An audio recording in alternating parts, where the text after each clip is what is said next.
Hello, everybody. Thank you very much for checking out the channel. I'm Orlando Ruiz Jr. And I want to talk about a movie that came out about 33 years ago, so I do consider it a modern classic. And this is just one of those movies that I grew up with, has a soft spot in my heart, seeing as how every time I put it on and watch it, it reminds me of what it was like to be that age, 6, 7 years old. And yeah, 1989, very special year for a lot of people that were there to experience this in a theater because it was something that just doesn't happen very often, especially back then, I think. Um, and now the big summer blockbuster movie thing is something that is just expected every year. And we had, the summer movies, even back then. But as far as your giant comic book tentpole movie experience, I wasn't there to experience the magic of 78's Superman the movie, but I did watch it on home video as a kid. So I was going into Batman in '89, just having that mindset that even though there was no shared universe, you still had that mindset that we're finally getting our big screen live action adaptation that we've always wanted. And the trailers for this movie, when they first came out, I think blew everyone away. And I remember getting ready to go to the movies at home, and my older cousin was trying to scare me and kept reminding me that the guy from The Shining was the Joker. And I hadn't even seen The Shining, but even I knew about, here's Johnny and all that. So, and I had seen Witches of Eastwick, so I was creeped out already by the Joker before I even saw the movie. And this was not a movie for little kids. Even the Batman scenes in the film are far and few between, which I actually enjoy as watching this as an adult now. Now that I watch this as an adult, it's actually a different experience. When I was a kid, I felt like I was watching something more uh, along the lines of a movie that's more in the rated R category, even though this was PG-13. PG-13 was still a relatively new rating at the time. So for someone like myself being like 6 years old in '89, yeah, this felt very disturbing. And even now, as an adult, I can completely see the comparisons with The Dark Knight and Batman '89. There are many comparisons. And when The Dark Knight was coming out, it was talked about a lot how, that's what all the critics were saying, how this is going to be so dark and edgy and everything for a PG-13 rated movie. But that was the exact conversation going on that people were having after having watched this film. I remember I had aunts and uncles that didn't even want to show this to my little cousins. They said, yeah, they can watch the Adam West show all day, but that's not for my kids. And so I felt sort of privileged to be able to sit down and watch this movie with my dad and cousins and aunties, and it was just a major event back in '89. The uh, the buzz was so crazy that people were spending up to $25 at comic book conventions just to get a VHS copy with a trailer on it. And people were buying before this film came out, up until its release. Anyone that heard about the trailer that didn't get to that wanted to see it again at least more than once, because maybe they saw it just once at a viewing of some film, and then that was that. But if people wanted to see this movie again, they would come back to the theater and pay for a ticket for a film they weren't even going to see, and they would just go in just to watch the trailer. That is insane. That's not something that really happens anymore, of course, because now we have, YouTube, the internet. People can just look up whatever trailers when they come out now. But yeah, the first time we ever saw a trailer back then, it was in a theater. And so yeah, when this trailer first came out, people went fucking nuts. And I remember as a little kid, even though I was young, I had a sense of this is something that's different. This is not usual, especially how that bat emblem just covered the entire landscape everywhere you went.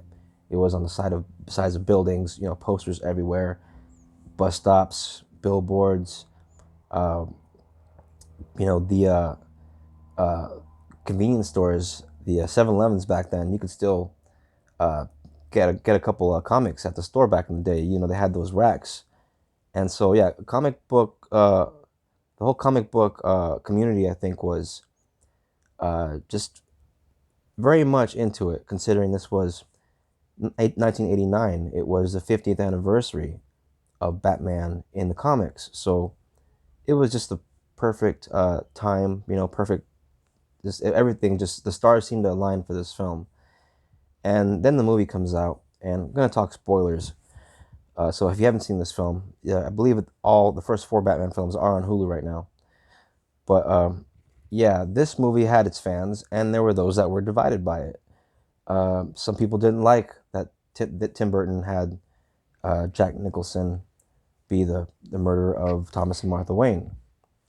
And as a kid, I didn't really understand, uh, that whole. I didn't get the Joe Chill, uh, as far as knowing all that stuff. I didn't get any of that till I got older and actually learned about that stuff. But yeah, and back then I didn't care. The whole Joe Chill thing. Yeah, it's awesome when later on these movies got more successful to the point where they could uh, take from the source material later on, like in Batman Begins, and stay completely faithful and come out with something great. But in the early days of these comic book movies, they were pretty much trying to make these movies appeal to not just the comic book fans, but your more general audiences. And so your general audiences, they're not going to know, they're not really going to care. It's especially considering most people knew Batman was a character that, for the most part, doesn't kill. And then you watch this movie, and he's in a Batwing with Gatling guns, just mowing down the Joker's goons. That was a red flag for some people, and another red flag for some people. Of course, Vicky Vale in the Batcave. Some people would say that would be Alfred Pennyworth's fucking lisp. Uh, that would be his last day at Wayne Manor after making a big fuck up like that. Like how after helping Bruce Wayne out for so long and helping keeping his identity, like why would you just let somebody in the Batcave like that, right? So all valid arguments, but and then there's the Prince music. Some people didn't care for it. Me personally, I'm a child of the '80s. Prince was huge. This was the time of Michael Jackson and Madonna and Prince when they were all on top of the world, and movie soundtracks were very common, especially when they're associated with big sort of tentpole movies. And into the '90s, that would continue, and it's pretty cool, to think that uh, that's something that we had that we can always look back on, and it's part of our movie going uh, comic book movie culture, and that's something that didn't really continue, especially nowadays. Can you imagine if all these MCU movies and DCU movies had their own little music videos on like MTV and stuff to go with like promoting with the film like they used to back in the day? But yeah, it's a different machine now. Times are different. But yeah, this is overall it's an '80s action movie with a guy in a suit kicking some ass. Michael Keaton. First time we ever had this dark, serious Batman. Michael Keaton was the first one to actually give us the Batman voice, not just sound like Bruce Wayne while he's wearing the cape and cowl, much like Adam West pretty much did.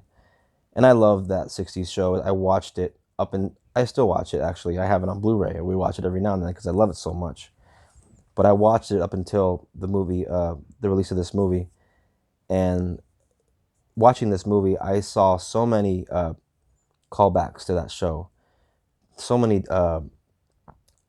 references, as far as the Joker defacing the paintings is right out of a episode of Batman '66, and even Burton even used a lot of Dutch tilts in his many scenes.